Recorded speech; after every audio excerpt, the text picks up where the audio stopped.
ఇవాళ BRS party ప్రతిపక్ష నాయకుల్ని ఎట్లా వేధిస్తున్నారు పోలీసులు అడ్డం పెట్టుకొని. ఇవాళ మా బల్కా సుమన్ విద్యార్థి ఉద్యమానికి నిలవెత్తి సంతకం. Balka Suman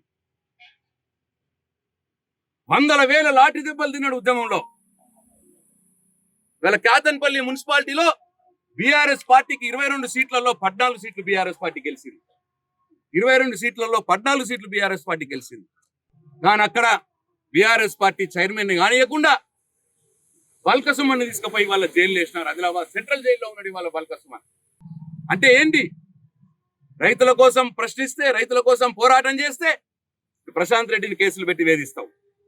BRS party majority ఉన్నది, ఎందుకు గాడు మా చైర్మన్ బల్కా సుమన్ ప్రశ్నిస్తే బల్కా సుమన్ తీసుకుపోయి ఆదిలాబాద్ జిల్లాలో జైల్లో పెడతావు, సెంట్రల్ జైల్లో.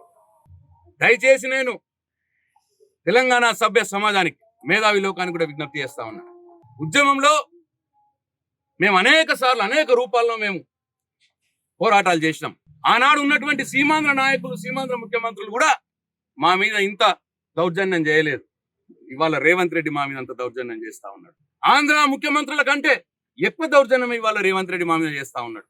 ప్రశ్నిస్తే కేసులు, తులం బంగారం ఏది అని అడిగితే భీమ్గల్లో మా మీదనే లాఠీలతో కొట్టించినారు.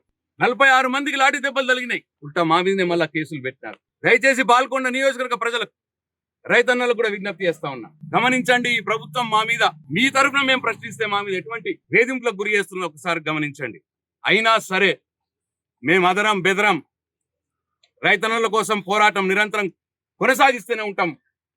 మా మహిళలకు 2500 ఇస్తా అన్నారు, 2000 పెన్షన్ 4000 చేస్తా అన్నారు, తులం బంగారం ఇస్తా అన్నారు. వాటి కోసం కూడా పోరాటం మొదలు పెడతాం. మీరు ఎంత అనగదొక్కితే స్ప్రింగ్ లాగా అంత పైకి లేసి మీ మీద పోరాటం చేస్తామని చెప్పి ఈరోజు రేవంత్ రెడ్డికి నేను హెచ్చరిస్తా ఉన్నాను.